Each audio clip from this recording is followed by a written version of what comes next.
What's up, everyone? Welcome down to another episode of The Vault. And we're going to do, like we've done in the past today, one of our favorite artist spotlights. And there's going to be so many to have to come, you know, and because there's so many people influenced us. And I don't think we've really touched too much on the new wave of British heavy metal as we've done these. One of the leaders back in the day. We did talk about Motorhead a little bit, but also we want to remind you guys to watch it on TV because it looks so much better when you watch it on your smart TV. But we're going to talk today about Saxon, and actually we have some news on Saxon. They've canceled the dates for the rest of the year because Biff's had to go in for surgery. Tell us about that, Walt. On September 20th, which is, we planned to do this episode before we heard this. We did. We were going to do it now. We do our homework before, so we know what, we know a week before. So on the 20th, the singer Biff Bifford, he needed emergency, immediate heart surgery, and he didn't elaborate on it, but he put this out, and he was having the surgery the week after. So it's pretty it must be life-threatening to go that evasive. Well, he's one of the troopers in business, and the Vault here, me and Walt send you and Wayne, we send him and all the guys in Saxon, man. We have to get through this. I actually had a show we had lined. Exodus was going to play Force Fest in Mexico. It was Rob Zombie, which it still is. It's Rob Zombie, except Saxon, Testament, Exodus. And so I guess that he won't be available for that. From what I understand, all of the dates in 19 for the rest of the year have been canceled for this. So, and they're supposed to have a new album coming out. Of course they do, because that man is the hardest working man in metal, and he still is. And we, come on, Biff, we know you're going to pull out of there. We love you, man. I love hanging out with him when I'm there at shows. I'm honored to be in his presence. He's an icon. When he's around, he's got him and Paul Quinn and Nige, all of them. They're all guys that were in the band. I mean, Dougie and Nibs have been in the band for such a long time now, even though they weren't the originals. But to me, Exodus is very fortunate, and I get to play on many festivals with Saxon. We did one last Christmas when I had a great time that night, and I wish them all the best, and obviously wish his family, him and his family, because Biff's a trooper. There's a true metal god, true metal icon that has just, they're 21 albums, Walt? 22 albums or something like that? 22 albums. Yes, exactly. Formed in 1977 from Barnsley, England. Barnsley. And they're one of the leaders of the new wave of British heavy metal. I would have to say you're not talking new wave of British heavy metal if Saxon they're one of the innovators of that. Oh, come on. They are the innovators. The whole innovator of the looking like a biker and dressing as a biker, and the whole leather jacket thing, man. You got to give that to Saxon. And they've influenced many. They have them and Priest. 8 UK top 40 albums in the 80s, 4 top 10s, and 2 top 5s. And they have, like I said, 22 albums. And not even talking about their live albums, because they put out like 5 plus live DVDs. And I have one. They have a movie documentary on them. Yes, I mean, it's just Saxon's always been one of my favorites. I remember the first time I listened to Saxon, it was Denim and Leather. I think it was 81, right, Walt? Denim and Leather. 81. Yep, and I heard Princess of the Night, and just the opening riff with Paul Quinn. It's gold. That riff is metal, and then Biff comes out. She come to me, just starts singing his ass off. Well, by that time in 1981, they were the leaders, and Iron Maiden and Def Leppard were close behind, but I mean, they were the leaders. It says so. And, they had their debut album in 79, Wheels of Steel in 1980, which was number 5 in the UK. And they also released 2 albums in 1980. What band does that nowadays? Strong Arm of the Law. Not us. And then 81 was Denim and Leather. And the title track is a metal anthem to this day, right? It's like your Toxic Waltz. You always got to play it almost. They always play, they always play that. They always play Princess of the Night. Then and I love that. I'll never forget that. That's how that record opens up. And then there's so much good stuff on everything. To me, Saxon is one of those bands that doesn't have a shitty song. I can listen to everything that they have and appreciate it. I love Strangers in the Night, Flight 101. I love that. I love that. I love Heavy Metal Thunder. Okay. As we go down the line here, though, in '82 they released their first live album, "The Eagles Landed," and I think that Eagle is like their Well, wait. You're missing a record here. You're missing Strong Arm of the Law before then. Strong Arm of the Law. That was the second Law. record that was released that year, and that's the one that has. And Dallas, that's the one. There's two Dallas of them in 1 PM 1980. on there. Dallas 1 PM is on that album. Strong Arm of the Law, then Denim and Leather, and that album to me is like there's so many great songs on the song itself. Strong Arm of the Law. I love that. It's a really good riff in there. You got to give. At that time, Paul Quinn and Graham Oliver, the credit. They were an awesome guitar duo. To me, Paul Quinn is still my fucking hero. When I see him backstage, I get like a little giddy kid, walk up to him. Paul, oh, hey. He's a really silent, soft-spoken guy. But, man, his riffs are fucking nailing and razor sharp. And so... in '83, they released "Power and Glory," which is their highest-selling album to date. And I remember seeing him Accept was supporting them. Yeah, on I remember that tour. seeing him with a Balls to the Wall, dude. It was Balls to the Wall tour, and Power here they and were Glory. opening for him. And I remember there was this huge set that he was on, and I remember when they do "The Eagle Has Landed," it was just smoke, and Biff was at the top. It was at San Jose Civic Auditorium. I saw it, man. I It was missed that one, fucking but I saw awesome. Accept on that tour. And I don't know if you know this, but the cover for that album was produced by Ridley Scott, That I did the know. film director. Yep. That I And did know. at that time in '83, they were the leading metal act along with Priest and Maiden from England. Those you couldn't get any bigger. They're Well, right that- there. But I mean, I think that just goes to show that people were always very revered of the Bay Area thrash scene and how innovative it was. And believe me, I know because I lived it, and when we do appreciate it as we are. But to me, if you didn't have the new wave of British heavy metal, you would have never got the Bay Area sound. And that's just the way it is because we basically emulated those bands and punk bands that we were like Discharge and Exploited and GBH and even Bay Area bands, Dead Kennedys, the Fuck Ups, Angry Samoans, Black Flag. We loved it. Verbal Abuse. We loved all that type of shit as well. So I like I've said it before. you I'll always say that combine it's the combination of that stuff, which goes back to new wave of British heavy metal. Had we not had that years, and I have to loop the Scorpions, even though they weren't British in that kind of era. And who's bigger than them in Germany? Well, I mean, except into that kind of same thing, but it was that, kind of, because, Anthrax obviously wasn't from the Bay Area, and Slayer was not from the Bay Area, but still great thrash bands, legendary thrash bands, but, Metallica, Exodus, Testament, the bar of us were. So it's all looped into thrash. So they never called that like just heavy metal, because it was considered new wave of British heavy metal. And I do, Diamond Head, think about that, and Angel Witch.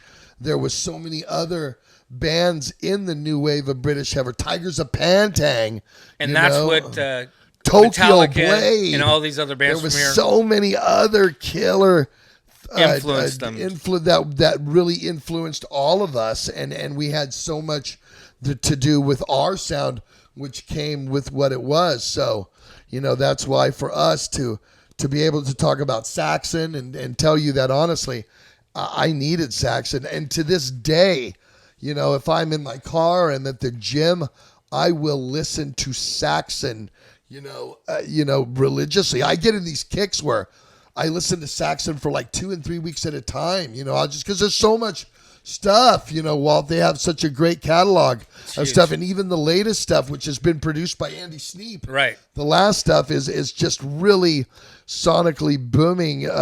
Battering Ram was just really, really heavy to me. I thought the title track was great. I love the flow of the record.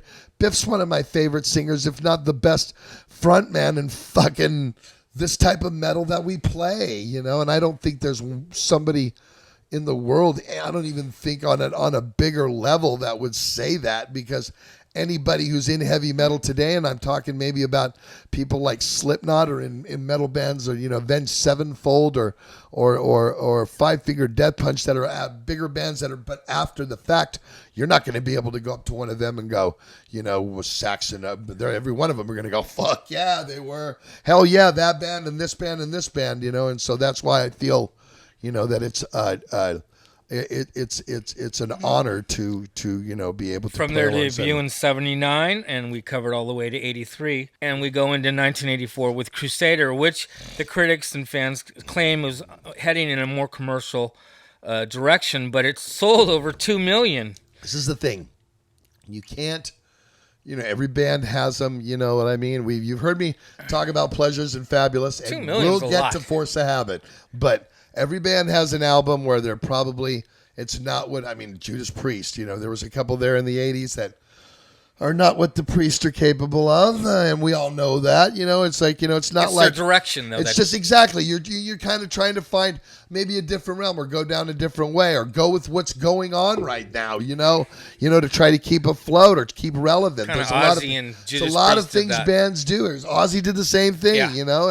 and I don't know, I love it, I don't care. I love Bark of the Moon, I love Ultimate Sin, and I love No More Tears, and I love that's a great Blizzard of album. Oz, and and obviously Diary of the I love all of Ozzy's records, so he's everybody's icon if you're in heavy metal, but to me it's like I wouldn't be who I am without Biff Bifford. I wouldn't have the confidence on stage and watch him, and believe me, I get to play with these guys on a level where I can stand on their side of the stage. I've seen him at and Grass watch Pop them when he headlined closely the stage. and watch him work the fucking crowd. He does this thing where he takes battle jackets from other fans. They'll throw them up on stage, and he puts them on for a little while and kind of sings with them, and then he lays them on the fucking on the drum riser, and then he'll, when the song's kind of ringing out, he'll sign them all, and after the song, throw them back out. I think that's fucking cool. And it goes to That show shows you, a connection that he fuck has. yeah, that show goes. I'm one of those guys. You fans know that I'm very accessible, and I've always been. I appreciate it, and I have fun with you. Always And that's have what been. And it's always fun to do this. You're a little kid growing up in me in Dublin, California. This is your goddamn dream, and then your shit fucking comes laying at your doorstep. Don't goddamn take it for granted, and I have not. You know what I mean? That's why, I'm never running for the bus. It's my time is yours if I can give it to you. And I alwaes will. And when I lose sight of that is when it's time for me to get out of it. But I'm still having fun, and that's why. And I think Biff and Dougie, He's a little older than Paul and Nibs and Nige, they're all still having a very, very good time doing this. This is what they do for a living. I always tell people, I heard Paul Quinn say this, and I always use this line. We don't know how to do anything else. You know what I mean? So I kind of stole that from him. So anything else on this, Walt? Well, in '84, who had they did a U.S. tour, and they had Motley Crue, and at another time Crocus supporting them. Wow. That just Yeah. that shows it. And we'll round out the in 1985. I think this was like at their Sure, you're peak. talking we're talking like the initial. You know how things. You have a Sure. wave; it goes up and down, right, Steve? Yep. You know that It metal works does like that. That's life. In '85, they did "Innocence Is No Excuse," and it was even more commercial than Crusader. And but what's interesting about that album, it has Elton John playing 2 tracks Really? on the keyboards. Really? Isn't that incredible? That I didn't is know incredible. I didn't know that either. that. Hey, and that's Sir what Elton John playing on a metal record. You just never know. right. And then we're going to talk about the past members. And you said that Steve Dobie Dawson is the inspiration Yes, he for is for Derek Smoles from Spinal Tap. right the bass player, and you have Graham Oliver. And from what I understand, there are some recordings out there, and those two play together now. It's kind of a Saxon cover band, and they have a singer that plays the songs. Right, they kind of so split if you off go with on that. YouTube, they do, or you go Yeah, on they iTunes form their Music, own band, they have their own- and I think it's actually called fought a Fawcett little. Oliver or something Yeah, like that. they actually fought for the name Saxon, but Yeah. the band that was touring, the judge found in Biff's favor because they were actually using the name and Right. still using it, so they made them use the name. But from '76 to 1995, Graham was the main songwriter and guitar player. So a lot of the original music and stuff, the biggest stuff is the one that he wrote. Yeah, Paul Quinn was a kid when he was. If you look at the pictures in their early years, he looks like a baby face. And then the original drummer, his name was Peter Gill, from '77 to '81. He played in Motorhead. He did a stint in Motorhead. I was just gonna say that, boy. I know this. I know these. He knows things, these man. things. I know these things. But anyway, he had to leave in '81 after Right. because of a hand injury.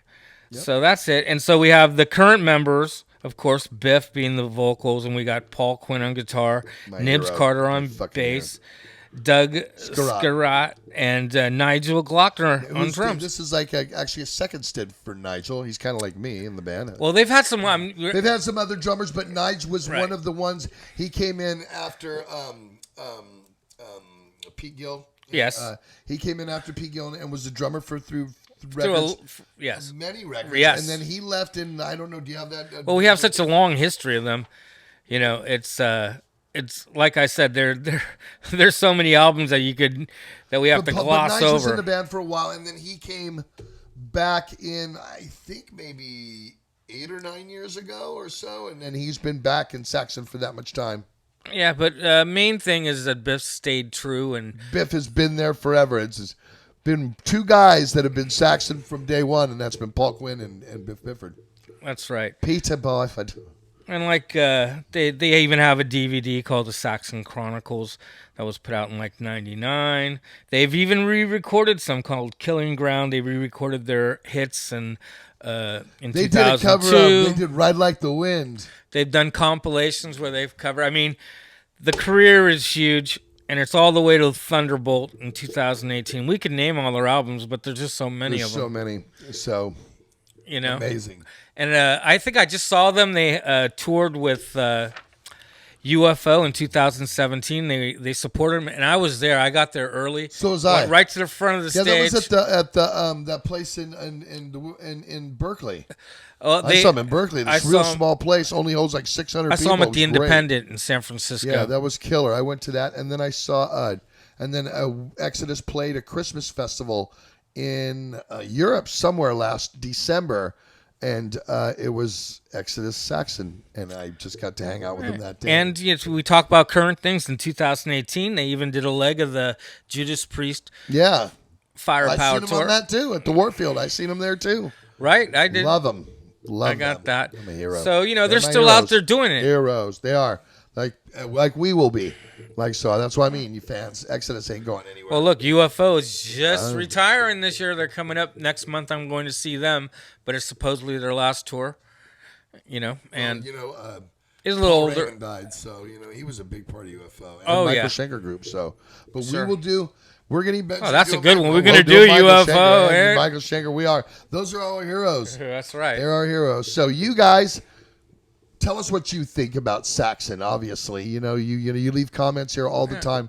If you haven't subscribed, I didn't know about their early history as much as Steve did, but it's a very historic and very big part of the metal. I believe me.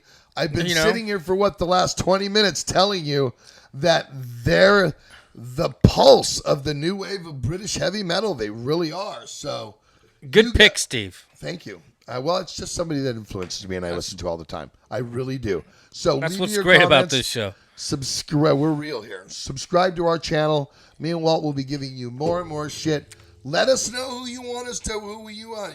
We've talked about so many, and we will continue there because there is so many. And but I figured we needed to hit new wave of British. That was good. That is good. So we'll see you in the vault real soon, right? Sometime soon.